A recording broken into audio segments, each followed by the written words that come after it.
So we'd like to give this recording to them. All right, fantastic. Good afternoon and welcome all you lovely ladies. Advanced Valentine's wishes to all of you. Well, first of all, on behalf of my team, Team KCWFNA, I would like to welcome all of you to this session and thank you all for taking out the time from your busy schedules today to attend this session. This is a special gift that we would like to give to each one of you, to our lovely sisters on the occasion of Valentine's Day. What better way to celebrate Valentine's Day than celebrating it together and having this opportunity to listen to this awesome session on unconditional love. My dear sisters, allow me to welcome the speaker of today's session, our very own Indu Chechi.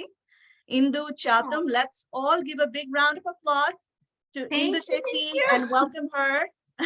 You're so sweet, Trina. You always say the nicest things. Thank you very much. Thank you. Thank you. Well, you know, Indu Chechi, we all know Indu Chechi is an awesome life coach. I had the opportunity to listen to Indu Chechi during the Myrtle Beach Women's Summit, and boy, oh boy, it was a great experience. It certainly widened my horizons and perspectives. So I, along with my team, we are all thrilled and looking forward to this session. I'm sure all of you are too. So let's kickstart this session. Totally looking forward to it. And you guys can also, you know, pin Indu Chechi if you want to. You can go to Indu Chechi's screen. There are 3 dots. And you can pin her screen. So that way you don't see all the boxes and you only see Indu Chechi's screen, okay? All right, so are we ready to rock and roll, ladies? Yes, let's go. All right, fantastic, let's do it. I'm so excited to be here because as I mentioned in my little video, I love talking about love. And what better time than to do it right now? And like Prina said, it's a gift for all of us to be together, but I also think it's a gift to, I'm gonna show you how what we're gonna talk about is actually also a gift that we're giving ourselves.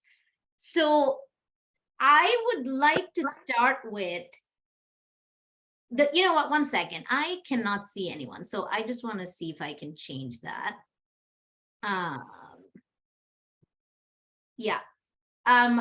I just want to start with asking this question.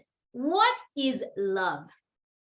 Okay, so I looked it up and the dictionary says it is defined as a strong feeling of affection towards someone. So I would like to do a little exercise with you. I want to have you all think of someone. Actually, close your eyes. Close your eyes for a few seconds. It might take a minute. And then take a deep breath. Let it out. And then I want you to think of someone that you love dearly. Think of all the reasons that you love them. It could be your parent, it could be your spouse, it could be your child, it could be your dog. Whoever it is that you feel a lot of love towards, think about them and think of all the reasons. It could be that they're, you know, something that they do for you. It could be something that they say to you. It could be just how you feel when you're with them. And with your eyes closed, pay attention to how your body feels as you're thinking of them. Give it a few seconds. How does it feel? I'm going to guess it feels pretty amazing, right? There's a biological explanation for why we feel so good when we think loving thoughts. It's because a hormone called oxytocin is released, which is also called the happy hormone. This is the hormone that's released when we're experiencing love, the feeling of love.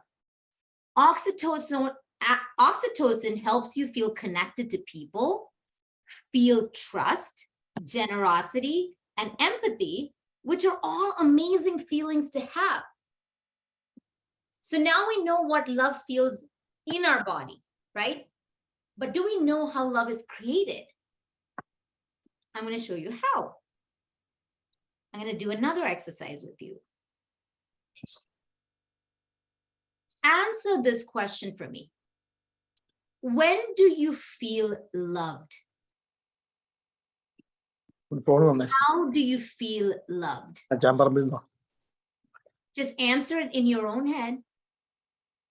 Pay attention to the answer that comes up. I think there some of you may have your audio unmuted. If you want to mute the audio, that might be easier to hear. Yeah, so I'm going back to the question. When do you feel loved? Or how do you feel loved? So for me, the answers that come up sound like this, and it might be the same for you. When I receive gifts, when someone says loving words to me, when someone does acts of service for me, these are the circumstances when I feel loved. But notice that in all of these situations, I am feeling love when someone is doing something to me, right? So I'm going to share something with you, and I let you decide whether love is created by someone outside of us or in some other way, okay? So for those of you who don't know, my husband, Gene, passed away a couple of years ago. It was in 2019, and I miss him dearly.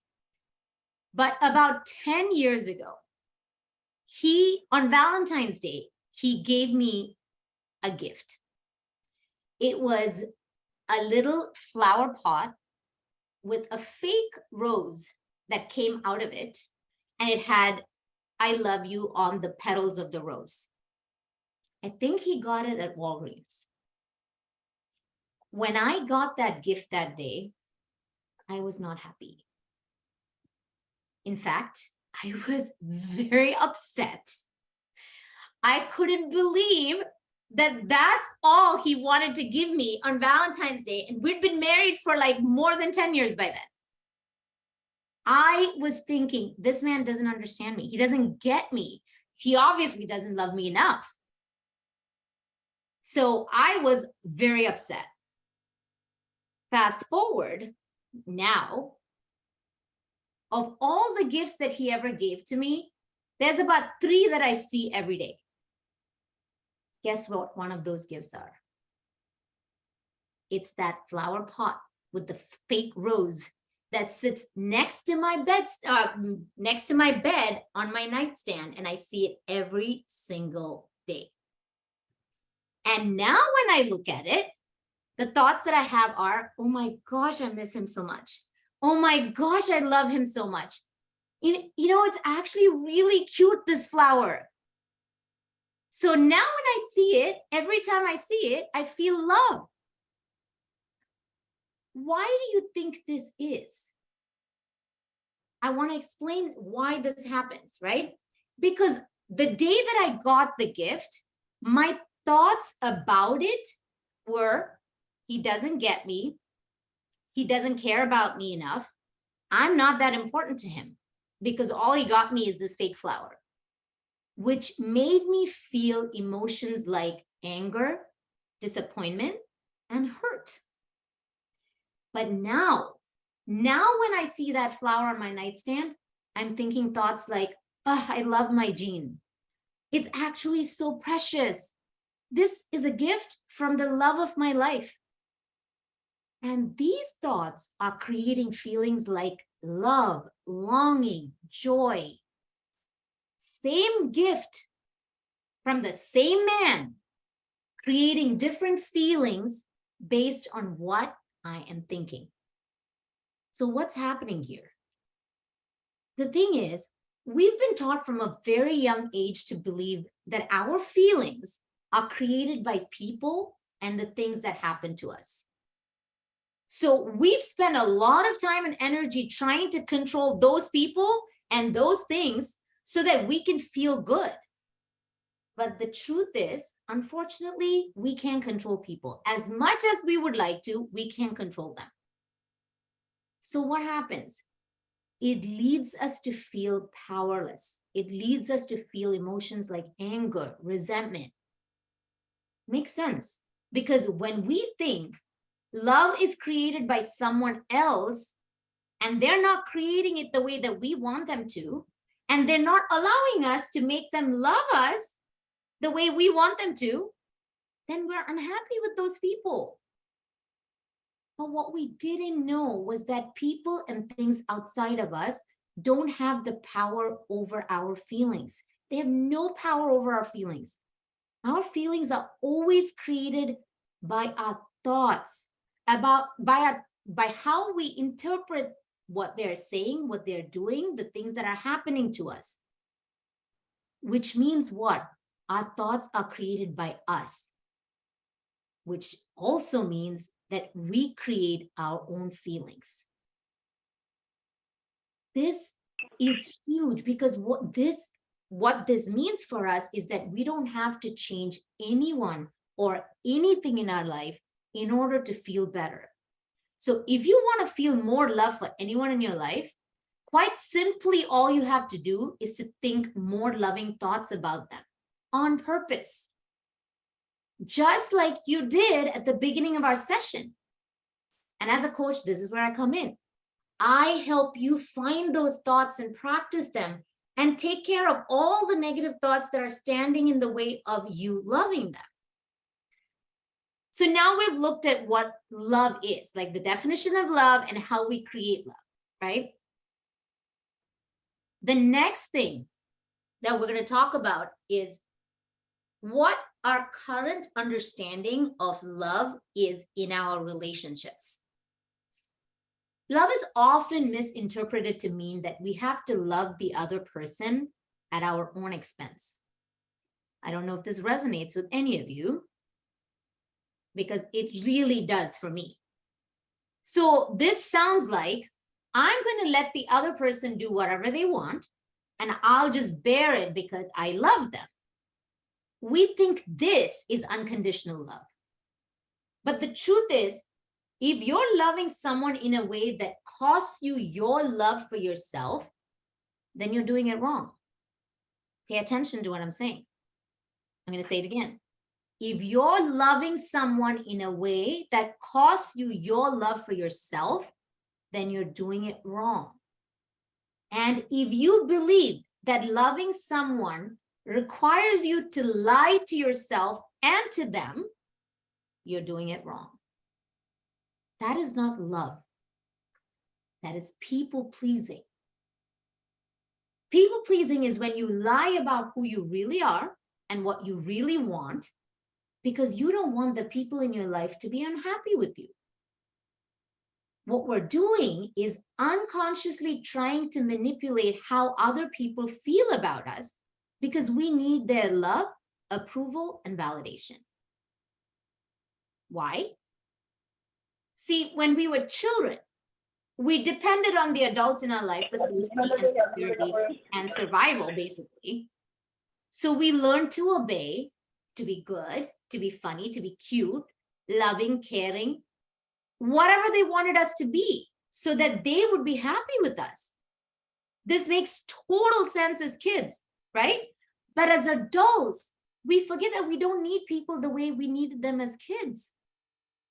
But because we got in the habit of people pleasing and no one told us that we could stop when we became adults, we just continued the same behavior into adulthood with our bosses, our spouses, our kids, our parents. Any of this sound familiar to you? We were also not taught the skills to be able to care for and validate ourselves. So what do? We continually look externally to meet those needs for us. So what are some of the problems with people pleasing? Because this is what most of us are doing and we just keep doing it. What's the problem with keeping on doing it, right? These are some of the problems with people pleasing. We think we know what other people need for them to be happy, but the reality is that there is no way we can know that for sure. We could do everything perfectly, the way they want it, the way they said they want it, the way that we think that they want it, and they could still be unhappy simply because they're in a bad mood that day. 2, there are way too many people to please in our lives. Where do we draw the line? It's exhausting. 3, we're misleading the world about who we really are and then getting upset with them for not understanding us, understanding what we need. The truth is, they don't know any better. And finally, you're ignoring this amazing opportunity as an adult to figure out who you are and what you really want, which basically sends the message to your brain that you don't really care about yourself and that you're not a priority in your life. We complain that other people in our life don't prioritize us. But the first person that doesn't do it for ourselves is us. So in my mind, these are all pretty big issues, right? People pleasing feels good in the moment because it's easier to give in to what others want than to disagree with them. But over time, it compromises our relationship with ourselves and the people in our lives. People pleasing may look like love on the outside, but it feels like crap on the inside. Reason most of us feel like love is a burden because love creates obligations for us, duties for us that we don't always want to fulfill, and we feel like we have no choice but to do it. I'm going to explain this to you with an example, okay? Imagine you're married and have a family, and you live close to your parents or maybe your in-laws, and they ask you, they invite you and they say, you know what, you live so close to us. Come over for dinner every Sunday. I'll cook for you. Just come, everyone come every Sunday. We'll eat at our house. You don't want to hurt their feelings, so you say yes. And it even sounds great in the beginning, right? And it's all fine for a while. But soon you start dreading weekends because you'd rather just stay home and relax after a busy week. But there is no way you can imagine saying no to your parents. So now by Friday, you're annoyed, which happens when we feel like we're not in control, by the way. Now you're snapping at your kids, you're snapping at your husband. You go, but it's pretty obvious that you really don't want to be there. So you're not really participating, you're not really engaging with anyone. So although this started out as a gesture of love, it has now transformed into anger, resentment, frustration. Why? Because you are repeatedly saying yes when you desperately want to say no. You're ignoring that voice inside of your head that's telling you to listen to what you want and ignoring it. And honoring it. We think our parents are to blame for asking. Well, they should know better. They should know it's really hard for me to come every Sunday. And they should know that I need a break. But how would they know if you've never communicated that with them? You've basically led them to believe that you want to be there, right? This is what happens when we people please. We feel resentment towards the people who we think are making us do all these things that we don't want to do. But we forget that we're grown adults, that we have the ability to say no, and that we're always the one in control of what we do. We blame others because it's easier, because then they are the ones who have to change so that we can feel better. But if it's our responsibility, then we have to do the work. That's harder, right? That brings us to unconditional love, which is what we're here to talk about. What is unconditional love? It is exactly what it says it is. It is love without conditions. Love that you offer freely. And if you believe in God, it's the kind of love that He has for us. It is simply loving someone because you want to, not because you're expecting something in return. And in other words, it's a choice that we make towards someone to love them no matter what they do. I'm going to show you how unconditional love is different from people pleasing. People pleasing is a transactional kind of love where we give love with the unconscious expectation of receiving love back. This is a powerless kind of love because we can't control how other people love us. So unconditional love, on the other hand, is the cleanest, most authentic form of love, where we're loving without expecting anything in return. And the goal is not to be able to love like God because we're not God, but to aspire to get somewhere close. Go back to those first few moments of our session when I asked you to think amazing thoughts about somebody that you love. And you were able to create that feeling of love in your body. This, what I'm teaching you, is what people don't know. This is where our power is. That we are the ones creating our feelings with our thoughts. No one did anything for you to feel love towards that person in the beginning of our session, right? That person probably was not even in the room with you. This means even love, we're the ones who create it for ourselves. And the best part of this is that this means we can love whoever we want, whenever we want, with or without their permission. I don't encourage stalking, but that's not what we're talking about. That's why I still love my husband madly. He's not here to do anything, but I still love him because I'm thinking loving thoughts about him all the time, maybe even more than when he was alive. And all of us have loving feelings towards, maybe movie stars or athletes. Just imagine how you have a full relationship with someone without that person even knowing that you exist. That's because all we need to do to feel love for someone is to think loving, amazing thoughts about them. At this point, most people would ask me, how can I love someone unconditionally when they're not behaving how I want them to? There are a couple of things that we can look at, right? They're not required to behave the way you want them to. Think about that for a second.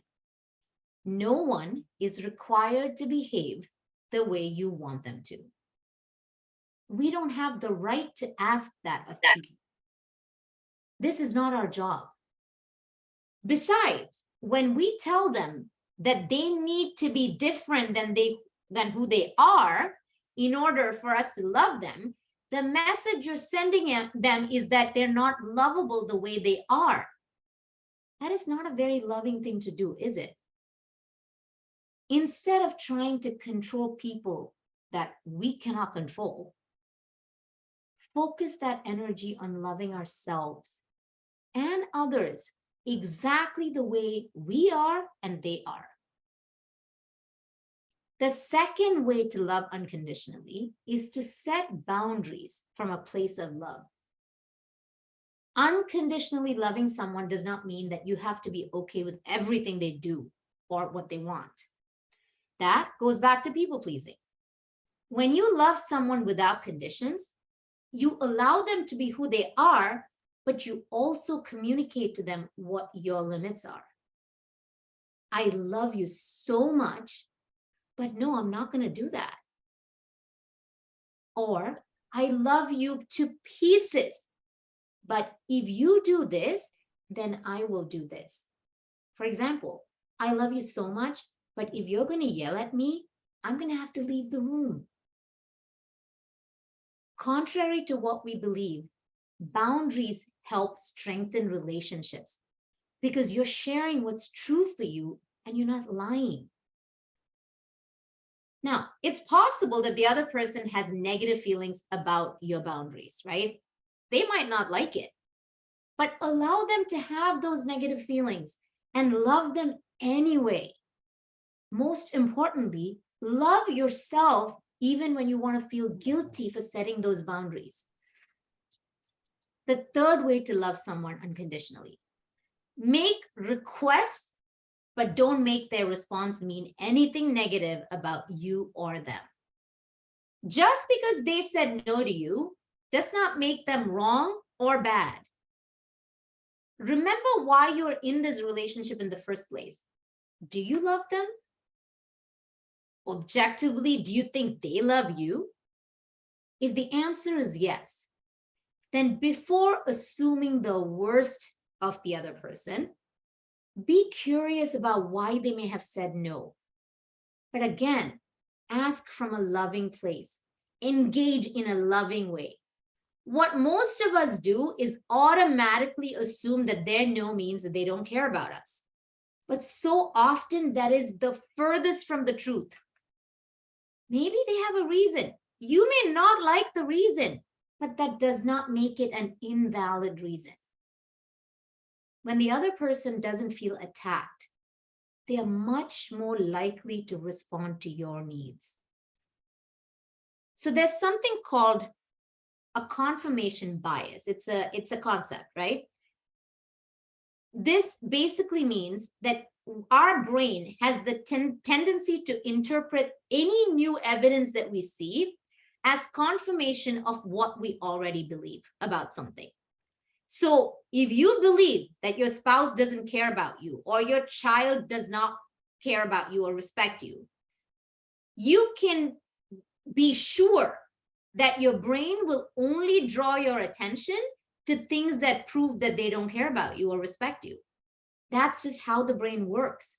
This is exactly like if you decide to buy a new car, a red car or something. When you go out, all you'll notice is red cars, because that's what your brain points out to you, not because there aren't other colors or other things in the world. So if you want to have a better relationship with the people you love, here are some things that you can do. Intentionally start thinking good thoughts about them, and your brain will find you evidence to prove that true. Be open to disagreement. This is not unhealthy. It's actually healthy between two people to have disagreements. When you're not looking for hidden agendas, you can actually grow from this engagement. Next, this is big for all of us. Be willing to be wrong. It's okay to be wrong. No one is always right. And finally, this changed my life, is be curious about the other person and why they are the way they are. Be compassionate towards them. Less judgment, more love and curiosity. So I was reading the Bible the other day, and this is what I read, and I was thinking, this is exactly what I need to share with you. It's from Philippians, and it's chapter 4, verse 8. It says, "Finally, brothers and sisters, whatever is true, whatever is noble, whatever is right, whatever is lovely, whatever is admirable, if anything is excellent or praiseworthy, think about such things." So go ahead and think excellent and praiseworthy things about your loved one, and you'll see what changes in your life. I'm sure, like, after all of this, you're thinking, wow, this is a lot of work. Why would I do all of this? Why would I do all this work? Because when I love someone, it makes me feel good more than it makes anyone else feel good. When I think loving thoughts, I create a positive vibration in my body, which is the emotion of love, which releases oxytocin and other happy hormones, which make me feel more connected to people.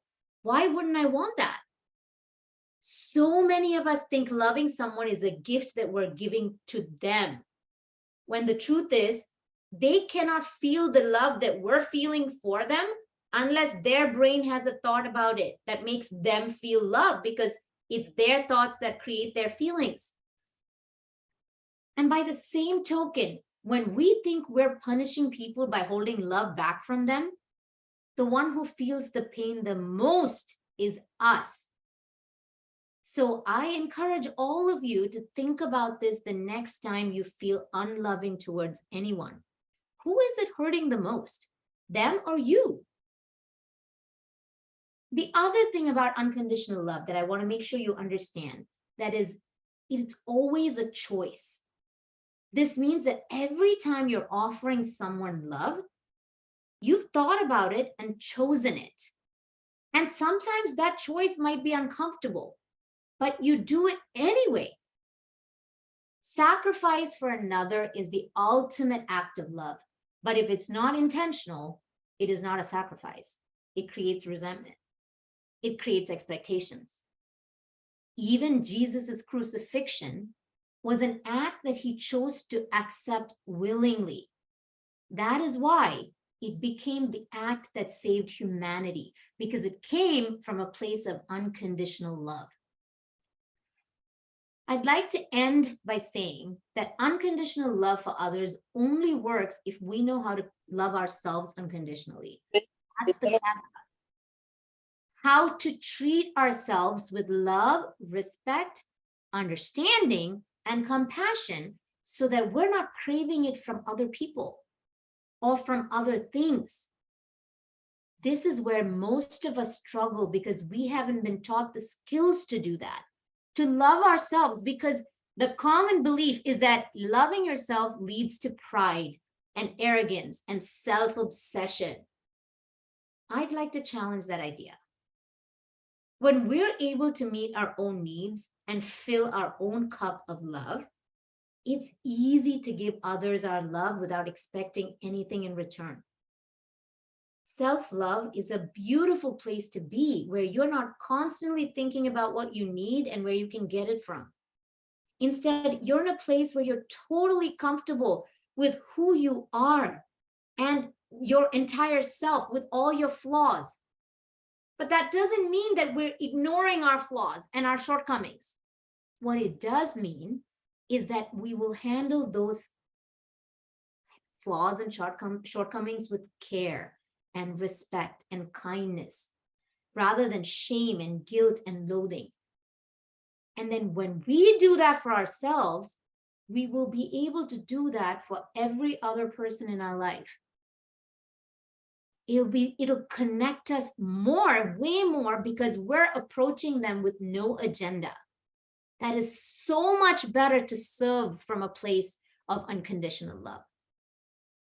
So let me tell you what I do as a coach, right? I did mention a little bit in the beginning.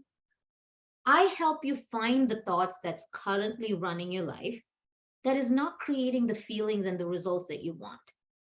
And then I'll help you look for thoughts that you'd rather believe in order to feel better or do better. And most importantly, I'll help you find those loving thoughts about yourself, which, in my opinion, is the cause for so much of the pain that we see in the world today. People are hurting because they don't know how to like or love themselves. So let's change that. You know where to find me. Go to my social media, Facebook or Instagram. My website is on my bio. You can contact me through there, or you can call me. My number is also on my website, and I would be happy to help you all get to that place of unconditional love for yourself first, and then as a trickle down to every other person in your life. So that's my goal, and that's my hope for all of you for Valentine's Day. And I hope that was helpful for you. And that's it. Anyone have questions?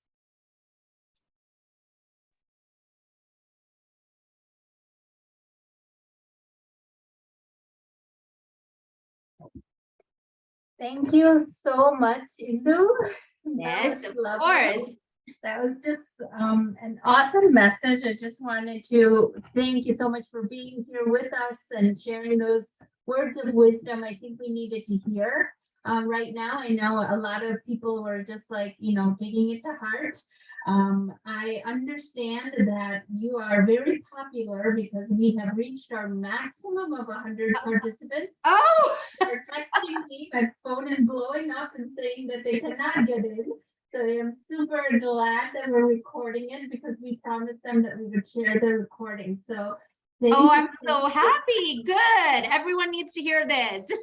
That's right. Thank you for watching, you guys. And thank you for everyone who wants to listen to it as well later. Yes, I'm thank happy you. to answer questions too, if anyone has any.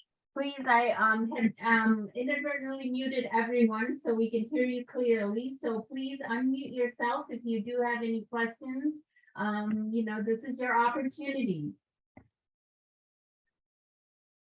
That's right. Thank you so much, Indu Chechi, for this amazing session, truly enlightening and enriching. Thanks for sharing a wealth of knowledge, And one thing that I have learned from this session is self-love is imperative. It's so important, and it allows you to unconditionally love everybody else. So yes, if you guys have any questions, please unmute yourself and feel free to ask the questions. Yeah, I'm not scary, you guys. I will answer, and I'll answer kindly. Everyone's an expert on unconditional love on this forum. They don't have any questions. Well, I'm happy about that. Oh, I see Sajni Chechi. Yes, Indu. So nice to see you. Do you? Beautiful speech. This is the first time I got a chance to listen to you. I heard a lot about it, but this is the first time I heard. I'm so happy. Thank you for being here. I really am grateful that all of you showed up. I mean, it means a lot to me. I feel very passionately about all this because it changes the way we live and the way we connect with people. It's changed the way I connect with my children. And so I want people to know this, that it's actually possible. Yes, we're not going to be able to love unconditionally like God, but we can work towards it, and it's possible. It makes us closer to the people that that we love. Why wouldn't we want that? Right? I mean, that's the part that we hold on to, hurts and lack of love, because we think that somehow the other person will be affected by it and will change their minds and be different.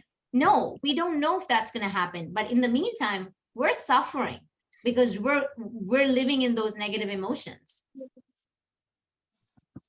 That's right. We do have a question here in the chat which says, thank you. Do you mind giving us some simple exercises to practice? Okay. Very good question. Okay, so this is the simplest thing. Okay, so practice. I'm not sure if you're asking for self-love or for towards others, but of course, it all starts with like loving yourself, right? So whether you're interacting with yourself or with someone else, the simplest thing to do when you catch yourself feeling that upset coming up, feeling that negative emotion coming up, is to pause, is to intentionally give yourself a pause and then say, okay, wait, where am I coming from here? What is my belief? What is my thought that is making me feel this way? And very often it will tell you something like, well, I'm thinking that he doesn't care about me, or she doesn't respect me. Something to that effect. Immediately bring it back to yourself. What do I need to care about myself and respect myself that I don't need this person to do this for me? Where am I not caring about myself and not respecting myself? So that pause and asking the question, why is this a problem for me? And it's usually because you have an expectation that the other person should act in a certain way. Why? Why should anyone act in any way that you think that they should act? You need to, I'm not saying that So unconditional love, like I said earlier, doesn't mean you say, well, they are who they are and I just have to be okay with it. That's not what it means. It means you set boundaries.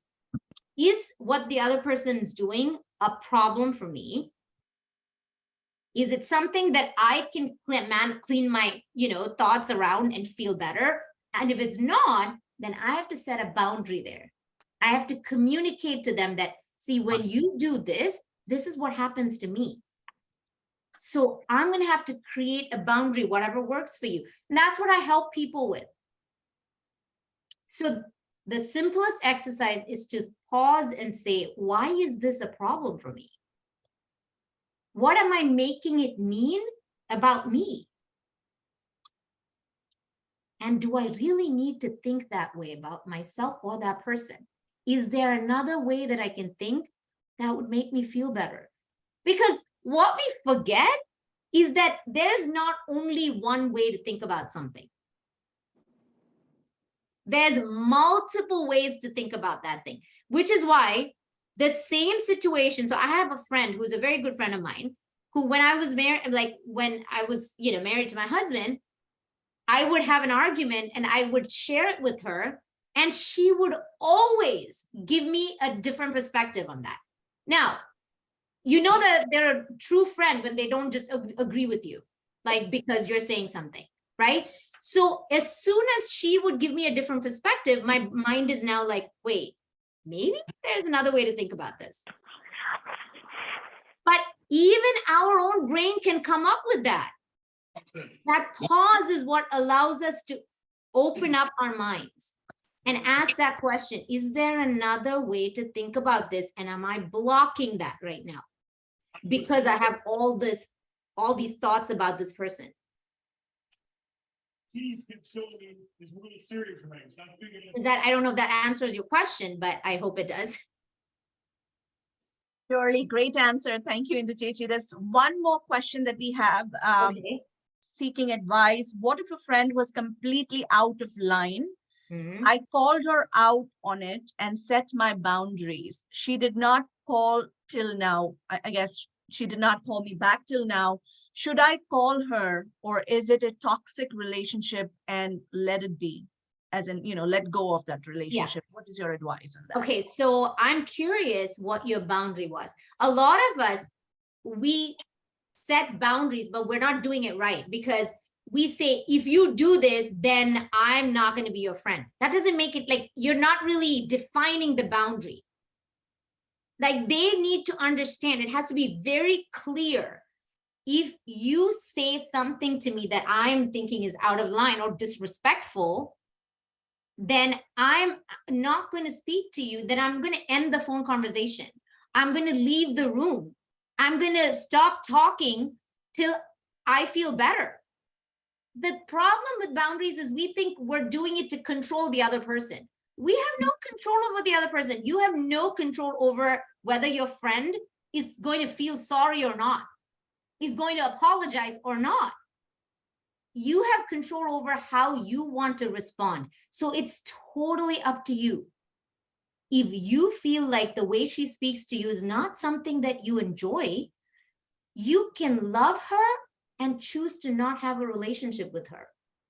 You may change your mind later, but waiting for her to call you and apologize, that's where we lose power, right?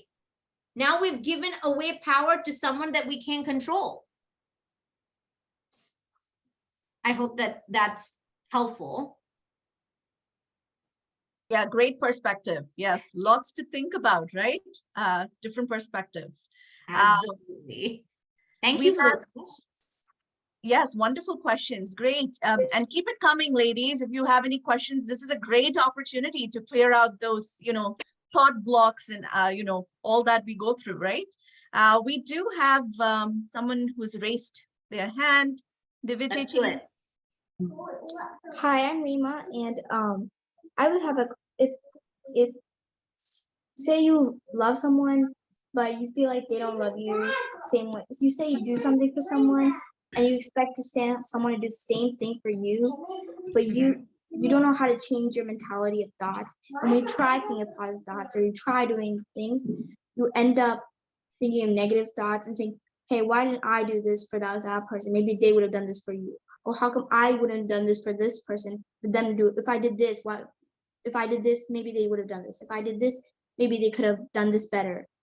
How can I get that mentality out of my head and focus on how I can love myself instead of them wanting me to love someone? Okay, beautiful question. So I'm curious, are you saying that you're blaming yourself for not having done certain things that may have maybe made other people respond differently? Yeah. Okay, so the first question I would ask myself is, what am I making this mean about myself? The fact that I'm thinking that I should have like done more. What am I making that mean about myself? How would you answer that question?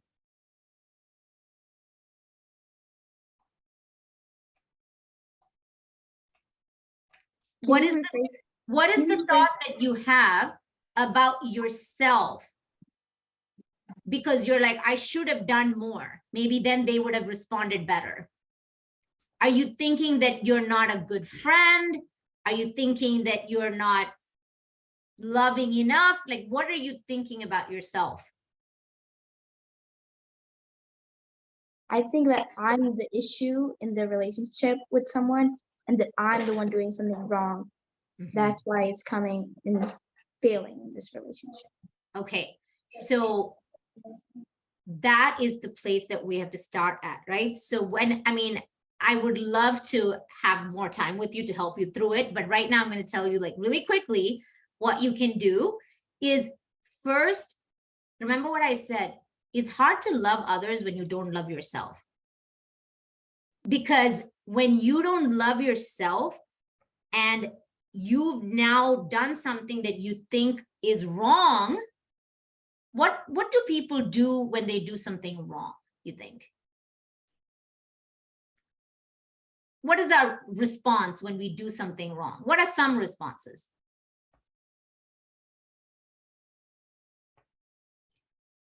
Maybe we hide. Maybe we get defensive. Maybe we attack. Because when we feel like we're wrong, we want to protect ourselves. So what happens very often is when we're saying mean things about ourselves, we hide from the person that we think we wronged, which makes the situation even worse. Or we get defensive and say things that we don't really want to be saying.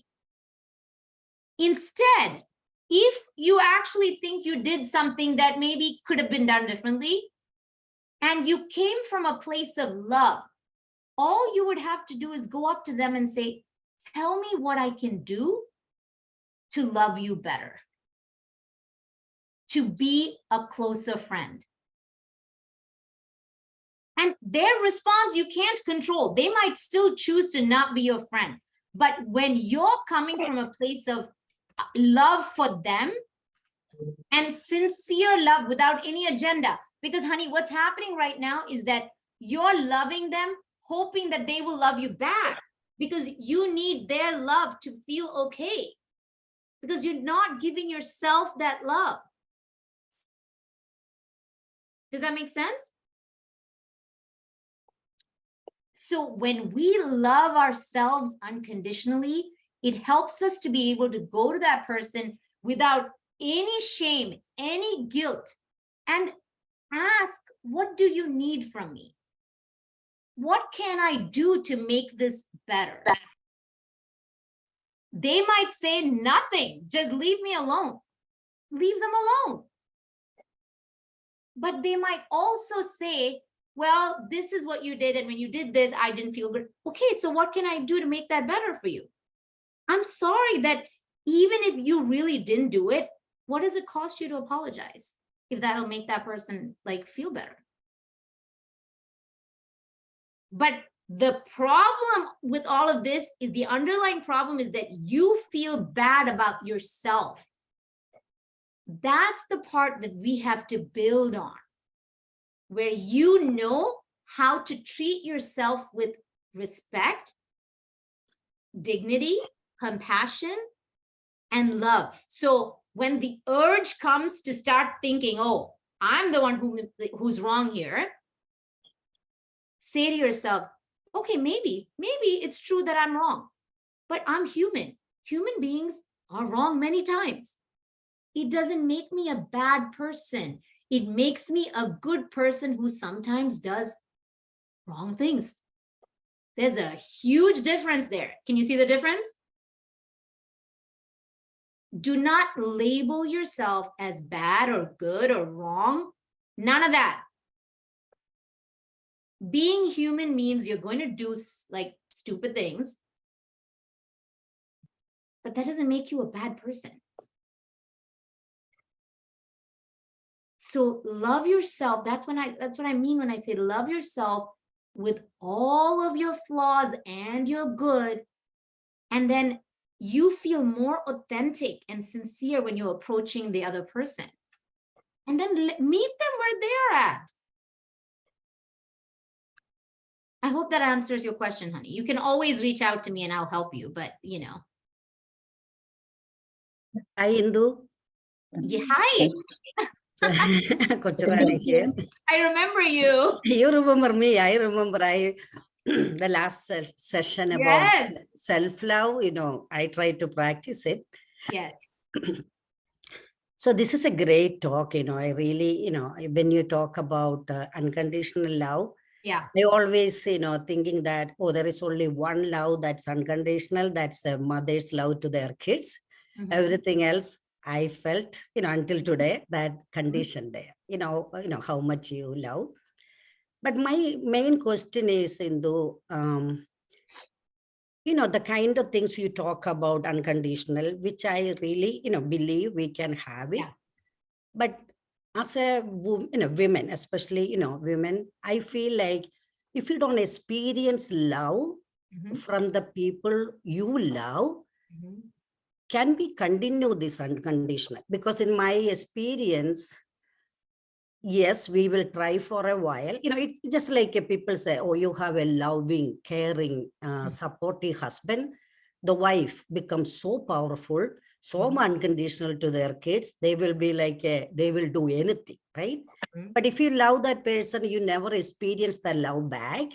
I feel you become weak, right? You will lose that ability to continue that unconditional.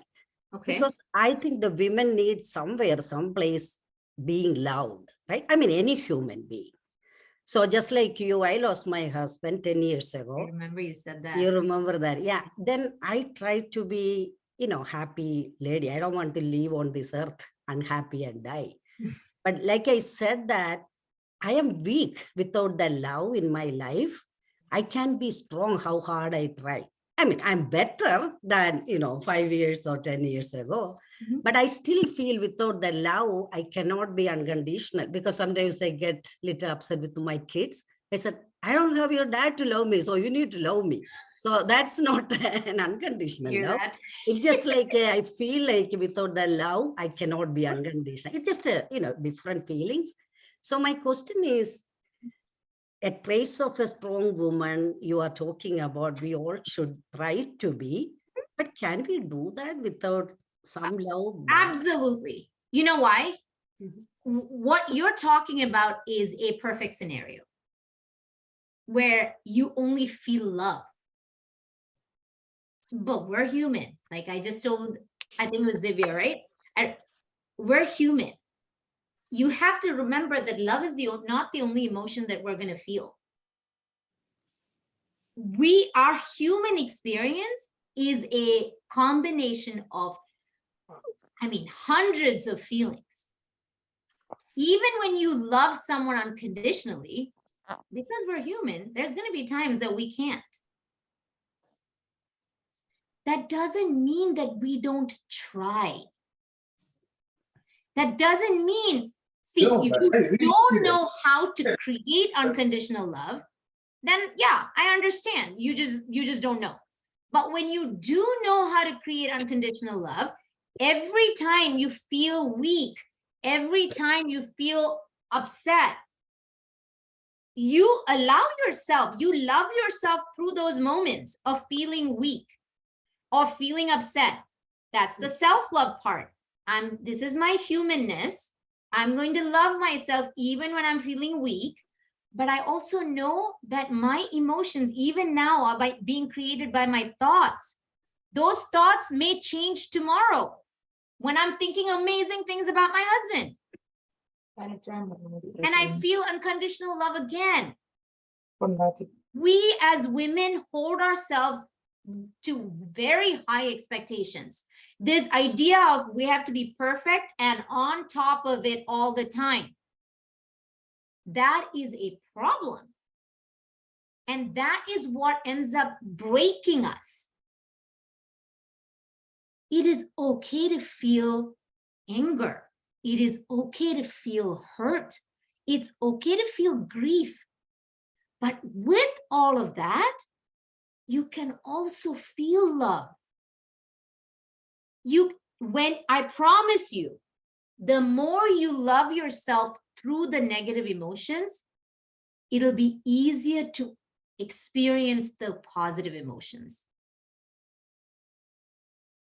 And love is not created by your husband. And that's the part that blew my mind. Love is not created by your husband. That doesn't mean that it doesn't make us feel amazing when someone's like being nice to us, right? Doing amazing things to us. But I'm going to offer you this. When we come from a place of loving ourselves unconditionally, our relationships with every person in our life will start looking different. So that will start becoming more fulfilling. So it won't be just your husband's love that you're, needing, or that fills your life. You'll start appreciating how other people connect with you as well. But if you're thinking that, only my husband's love will fill my cup, then you're going to be left wanting for the rest of your life, right? Yeah. I mean, we don't want that.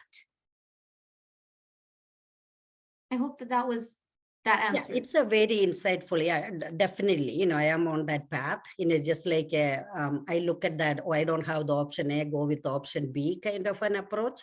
But I definitely hear you that, yeah, you don't just hold on to that one you don't have. And there is so much love around. Yeah. And that's what the Women's Forum and other ladies support, because we need support. Women go through different kind of experience. And we need to feel the love from somewhere, So. Absolutely. Love is what connects people. That's one of our most basic emotions that we need, right? But we are the ones who get to create it. So I don't mean to say that it doesn't suck that your husband passed away. You're allowed to feel bad about that. But along with that, also you're allowed to feel all these other emotions that are amazing. Very good. Thank you. Thank you, Indu. Of course. Of course. Anyone else? Hi, Indu. Yes. Hi, Indu. This is Liz. I don't see you. Where are you? I'm actually sick, so I don't want to come. Okay. So this is Liz. I know we have connected before. Remember, in a flight. I have. Hi. Yeah. So my question to you is, sometimes this is great because I feel like talking about boundaries is very necessary for us, because we don't really talk about it. We all, as women, we always, forgive, forgive, forgive, and people really don't know what are the boundaries. Like, what is that? What is a line? Or like till where you need to forgive. It's okay to forgive, but I mean, what if the other person is not reconciling with you? So I think it's very important to have these kind of discussions among our women. So my question to you is like, see, we are living in a very close niche community, right? A Kranaya community, and the community, the culture and everything expect us to behave in certain way for certain things when it comes to relationship and stuff, right? Like they expect, well, this is how it should be, kind of thing. And you try to follow that, and it's not working. And finally, you standing up for yourself, like self-love, right? Okay, I am standing up for myself. But other people don't understand that, right? We are not going around and telling what is going on with us.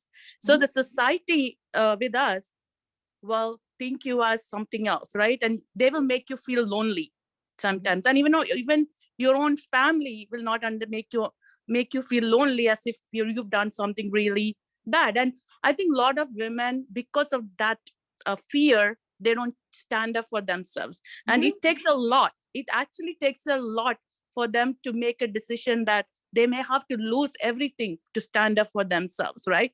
So what do you suggest for those type of scenarios? Because I think a lot of women here can relate to that. Many times, because of the society, because of the close niche community that we are in here, we cannot sometimes stand up for ourselves. Okay. Just thinking about the fear of losing people around you. Fantastic question. And I'm not going to deny that this is not hard work. This process of going from people pleasing to unconditional love is not easy. It's not for the faint of heart. You have to really commit to it, but you're committing to it only because you know what's at the end of it is way better than anything you're experiencing now. So right now it's going to feel very uncomfortable. Everything you just described is what I explained in the people-pleasing part of my talk, right? We do things that we don't want to do because we think if we don't do it, the other person's not going to be happy with us. So it's just easier to do it because ultimately we've been conditioned, especially as women, to be good and to be caring and to be loving, not to have any feelings of our own, right? So we've been trained from a very young age to just give in to people. Azarila, just do it. I've heard that so many times. Mala, it's okay. They don't mean it. It's fine. Right? And over and over, we've just been, that's been like enforced in our brain. So we keep giving in thinking, if I don't, I'm going to lose these people. But Liz, think about it. You've already lost them in your brain. You already are upset that they're asking these things of you. So your connection with them in your brain is not that good.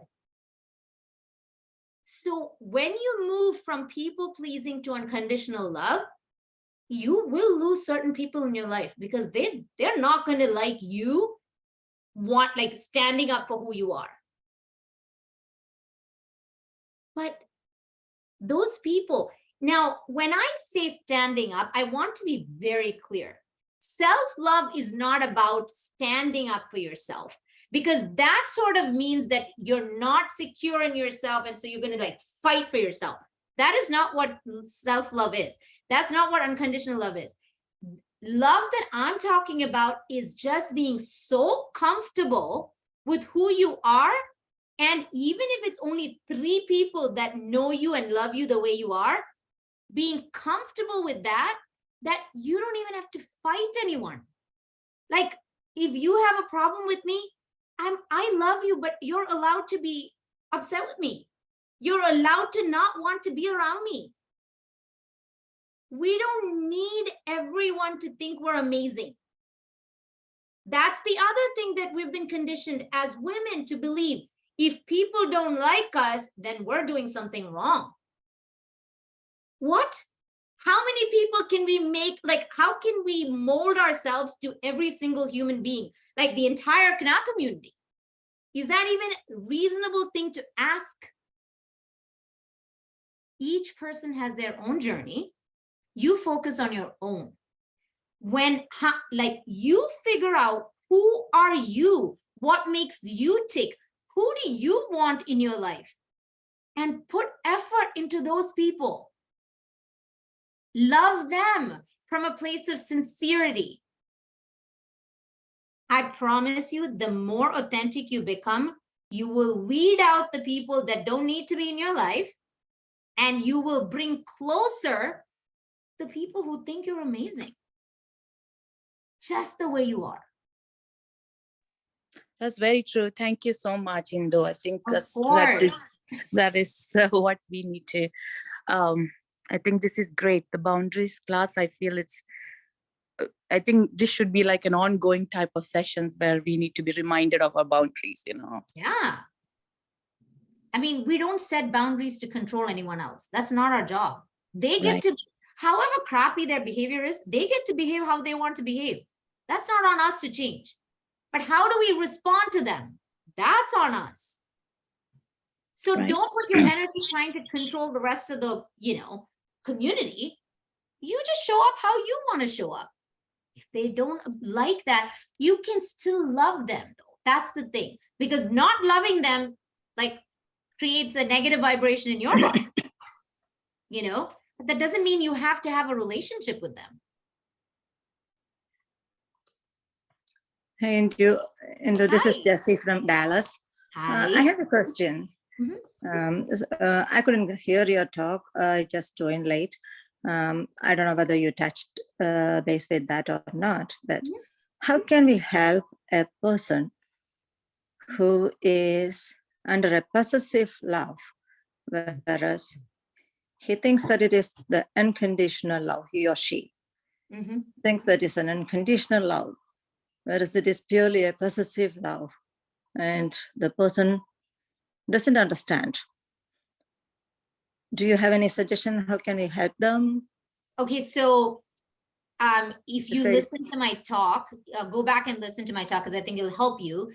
The thing is, we can't control other people and how they love and what they do with their love. That's not in our hands, right?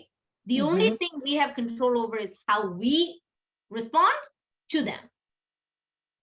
So in order to know what you want in that situation, when the other person is being possessive or whatever it is, you have to actually dig deep and find out what your truth is. What do I really want here? Am I staying in this relationship because I've been taught that that's the right thing to do, no matter what? Am I not communicating with this person what my truth is, how I actually feel about the way they're responding, or where they're acting? Am I setting boundaries? Are those boundaries actually even working if this person's beyond all of that? I mean, you have to answer like hard questions, and some of them will have really hard answers. And again, I think as women, as Malayali women, we, as tough as we are, we don't like to take those hard answers. We don't like to look at them. We don't like to do anything with them because that will rock the boat, and we don't like a rocky boat. So you can't change the person who is possessive, but you can try to understand where you stand. Like, find out what your thoughts about that are, how you feel about it, and how you want to act. And then get the help you need to take those actions. I hope that's helpful. I mean, I don't know the situation specifically, so I can't.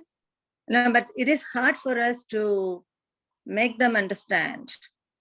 We can't. We can't. Unless they want to understand, they want, because think about it. They don't have our brain. This is something that we have to all recognize as humans, right? we have a brain that is very uniquely conditioned, uniquely programmed to think a certain way. We're marrying the other person who has a completely different brain. The expectation that they should understand what our brain's doing or saying, it's actually, if you think about it, wildly unreasonable. But because we've been like, we have gone through like education and, we all have similar values and morals and things like that.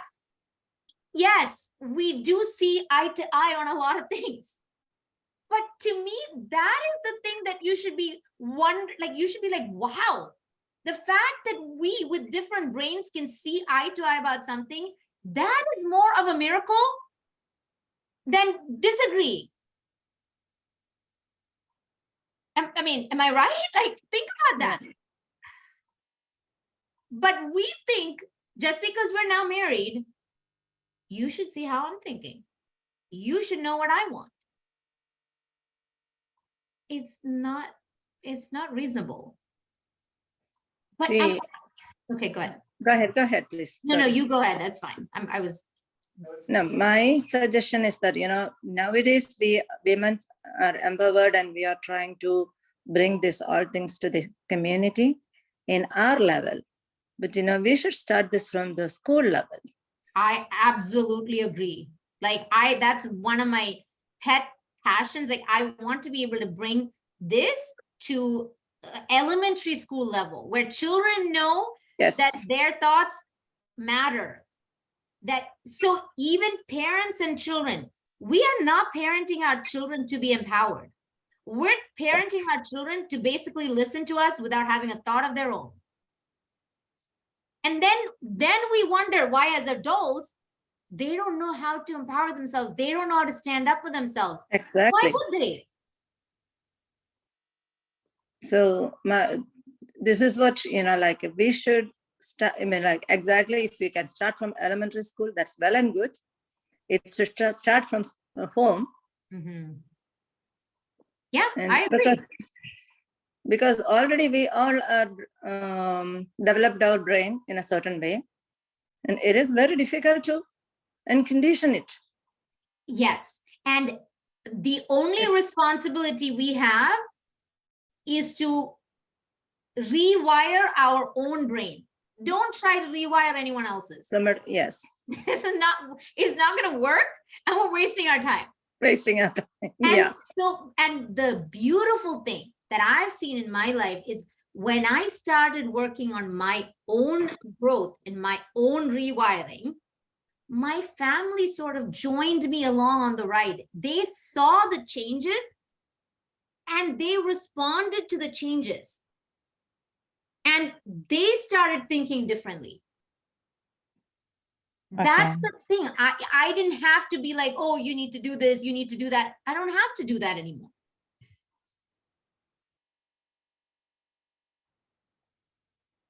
So I hope we will have some training from the child, from our young generation onwards. About it. As we women are doing this for ourselves at this point, but please make sure that we are doing it for our younger kids. Yeah, and so each one of us, we can work towards that. Where? In our own family. Yes. In our own family, because how we act will affect the people in our lives, like our spouses, our children. And then when they go out into the world, they will trigger that change, and it just becomes a chain reaction. Yeah. So we just have to start with, it's like Mother Teresa says, like, right, Alsanti? The charity starts at home. We don't have to go and do some big, $1 million donation. I mean, if you have it, give it, but and then come back and be mean to your, children or snap at your husband. No, that's not charity. So we all are parents and we all can teach our kids. Most of you are young parents. I hope So, start in our home that, if it is a boy or girl, you should tell them that, when you get married, you're getting totally a different individual, and it's your responsibility to respect and take care of. No. So I think this is very important. When our children get married, the first thing that they have to be told is the responsibility to love, respect, and understand you first lies on you. If you're not doing the work to do that for yourself, don't expect that from anyone else in your life. Because why? The way we treat ourselves is the cue for the people in our lives to treat us. Yes. So if we're not prioritizing ourselves, if we're not loving ourselves, if we're not caring for ourselves, no one else is going to do that for you unless they're like, they just have this really generous heart. So your kids need to know you need to be responsible for that. And then, yes, absolutely, you need to do the same for the people in your life. But if you're doing it at the expense of not loving yourself and understanding yourself and caring for yourself, it's going to turn into resentment. That's what happens to so many marriages, right? In the beginning, everything is amazing, but slowly the women are losing themselves because they've been taught to prioritize the family over them. And then soon it's like, oh, this feels horrible. And now I hate my husband and my children. I mean, even though I unconditionally love my children, So, yeah, Excuse go me. ahead. I was not intending that, we have to teach our girls only. If it is a boy or a girl, both of them should. Oh, 100%, Yeah. 100%. I have 2 boys and a girl. I teach them the same thing. It's the same. You need to respect yourself and respect the person you're with. So, yeah, could not agree with you more. Thank you. Of course. I love this. Everyone's got such great thoughts. Yeah, terrific questions, and what a great explanation, Indu. As I said, last time it widened my horizons. Again, I feel like, my thought processes have changed about love. It is so important to really unconditionally love yourself first, right? In order to be able to unconditionally love other people. And oftentimes we are forcing ourselves to, forcing others to love ourselves, right? Please love me. And we are trying to please them. That's the problem. And that's, I also think that generates a level of fear in us. We always live under insecurity. Is my action going to have a detrimental impact or something? So I think unconditional love for ourselves is also important to eliminate that fear that is so constant, that we feel constantly, right? I mean, you're absolutely right. Yes, it is because we live in that fear of offending anyone, hurting anyone. And we think we need their love and approval in order to be okay, that we're willing to sacrifice things to our own integrity to do what they want. But ultimately, it compromises the relationship we have with them and also with ourselves, because you're constantly putting yourself second or third or fourth or whatever, right?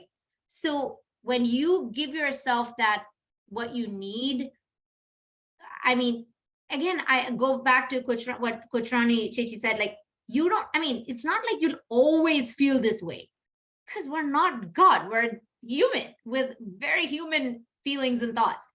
But when we can't, when we're aware of what we're doing, we'll do it more. We'll do it better. So that's all. Yeah. Correct. Yeah, certainly a work in progress. Very hard to first love ourselves because we are not conditioned that way. So I think let's all first start to unconditionally love ourselves, not run behind people, forcing them to love us.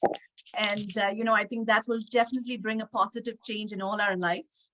And I just see one question here again. Quickly pull that up here. Is self-care and self-love the same? How can self-love be increased? So self-care could be the same as self-love, but not the way we understand it right now.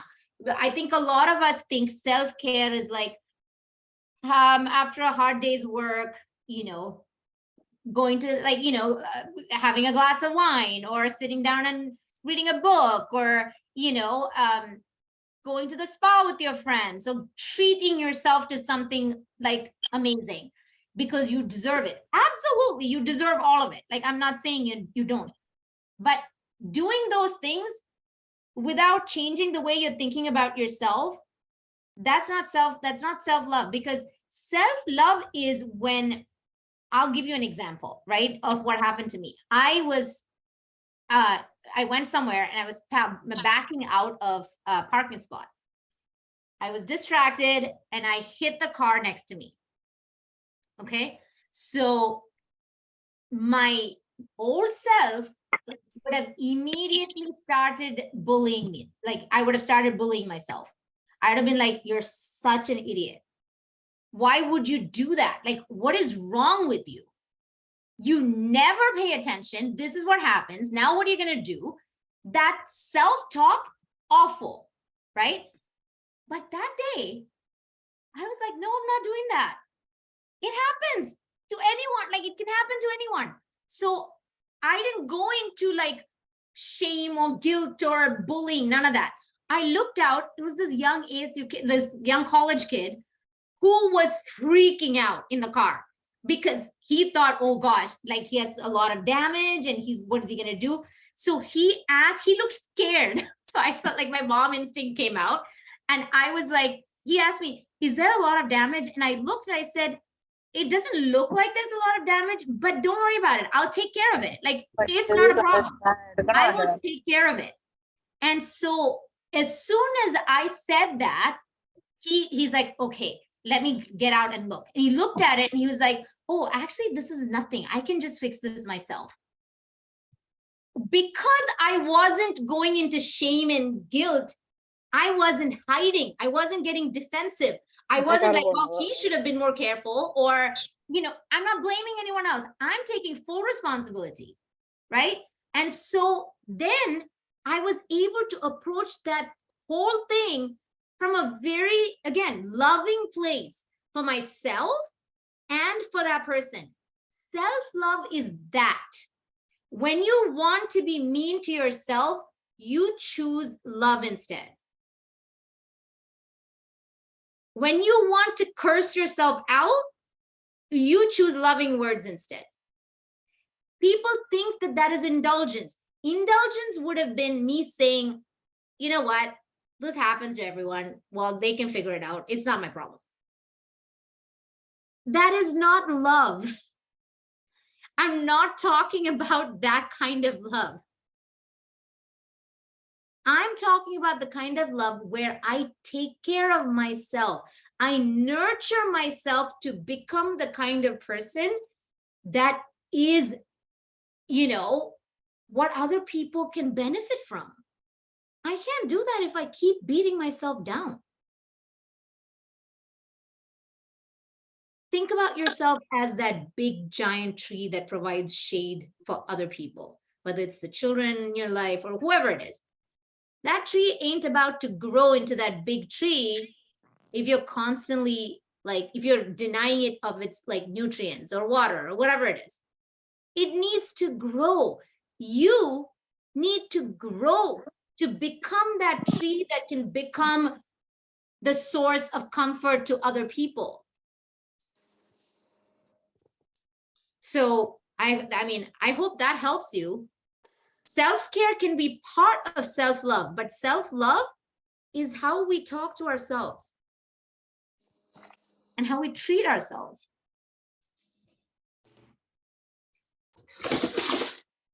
Excellent point. I have something here in the chat from Manju. Manju is the president. I know Manju. Yes, president from Philadelphia. We had a terrific chat, a terrific talk by Manju in the last summit as well. Yes. A great point made by Manju that love yourself as you would love your neighbor, which is great.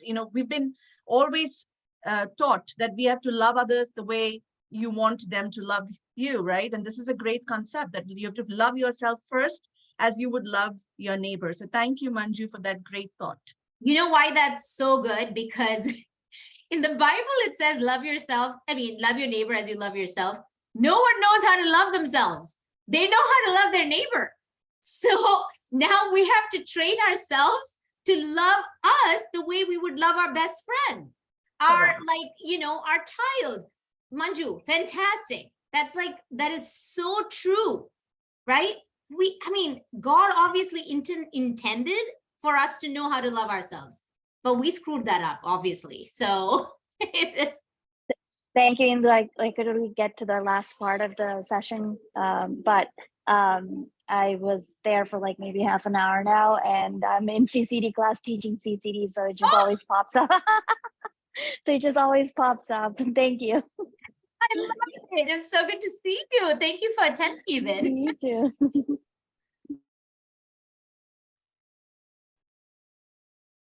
All right. Anybody else has any questions?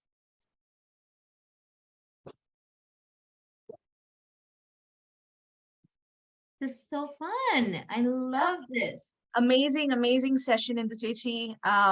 You know, I think we should do this more often, as a lot of ladies have suggested. We should, you know, have this all the time because there's so much more that we can learn. And as I said, this has personally, you know, helped me to think from a different dimension. We are always thinking about unconditionally loving others, forgiving others, you know, letting go of things, but it is so important to love ourselves. So yes, I think we should do this more often. Right, ladies? I would love to. Just let me know. And in the meantime, you guys, if you want to find me, you know where to find me. It's induchathamcoaching.com. That's my website. You can read it and you can, you know, learn a little bit more about me. And yeah, I mean, all my social media, also Indu Chatham coaching. So you can look for me anywhere. It's been a treat. It's been a pleasure. I'm very grateful that you invited me to be here. And thank you, KCWFNA. Amazing work for organizing something like this. Happy Valentine's Day, everyone. Yes, happy Valentine's Day. Such a great gift on Valentine's. And thank you, Indu once again for your time. Thanks, everybody, for joining. Totally an enriching and enlightening session. Thank you very much. Enjoy the rest of your evening, ladies, and enjoy the Valentine's Day. And remember, Super Bowl. Super Bowl, yes. Happy Super Bowl, yeah. Yeah. Bye. Lots of love. Love yourself, ladies. Bye-bye. Bye. Bye-bye. Thank Bye. you. Thank you. Thank you, Prina.